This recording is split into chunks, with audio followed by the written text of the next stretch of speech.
Assalamualaikum warahmatullahi wabarakatuh.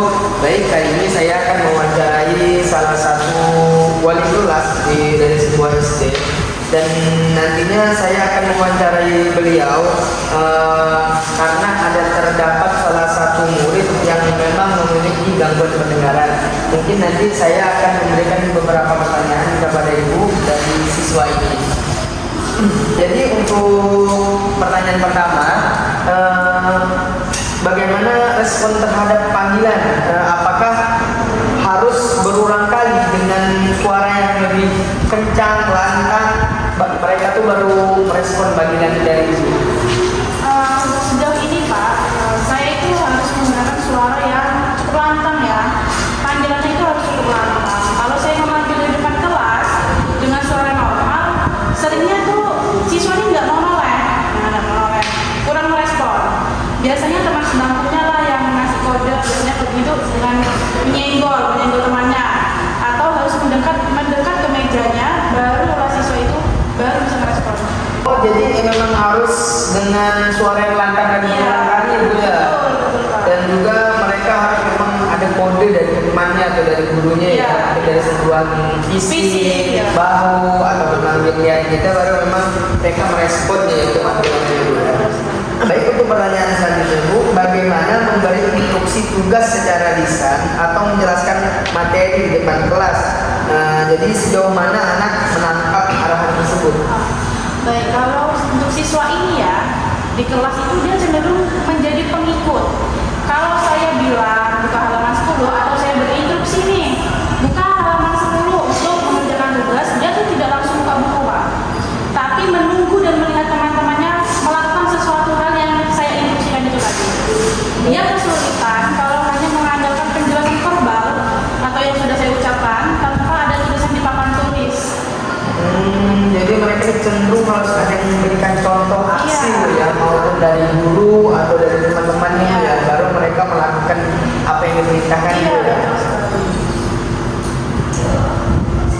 Untuk pertanyaan selanjutnya Bu, bagaimana partisipasi dalam sesi tanya jawab atau diskusi kelompok? Jadi bagaimana keaktifan mereka?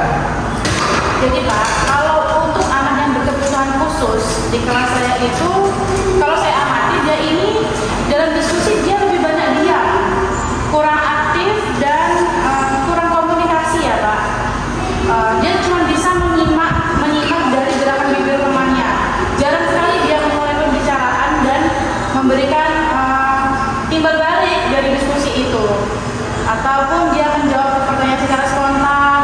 Begitu juga memberi jawabannya spontan, itu jarang sekali. Sepertinya mungkin anak itu butuh waktu ya untuk memproses apa yang sedang dibicarakan. Ya, oh, jadi tidak langsung merespon jadi ibu ya, mungkin karena keterbatasan mereka ya, jadi memang kurang aktif dalam kelompok itu ya. Untuk pertanyaan terakhir Bu, tentang aspek sosial. Jadi bagaimana interaksi dengan teman-temannya mungkin ketika jam istirahat atau jam bermain? Kalau untuk siswa ini sejauh ini yang sudah saya perhatikan, dia ini merupakan anak yang baik ya, tidak terlalu banyak. Sepertinya kan banyak sekali siswa seperti ini yang biasanya tantrum di sekolahan, tetapi dia itu tidak sekali Pak, bahkan dia tidak bisa mengekspresikan sesuatu yang dia rasakan ya. Emosionalnya itu tidak bisa tersampaikan dengan baik. Ya itu tadi, dia itu cenderung menarik diri dari kelompok besar, atau menarik diri atau tertutup juga dari teman-teman sebayanya. Oh, memang dia berbagi dengan teman-temannya, mungkin memang karena merasa dirinya ada keterbatasan dari dia, jadi dia menutup diri, tidak berinteraksi dengan teman-teman yang lain. Betul, karena dia kan juga sulit untuk mendengar.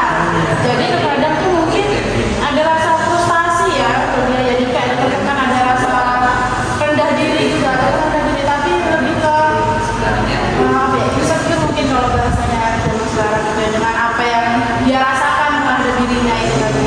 Itulah yang membuat mereka ini jarang aktif ya untuk bermain sama sekali ya. Baik, ini saya ucapkan terima kasih Bu ya sudah menjadi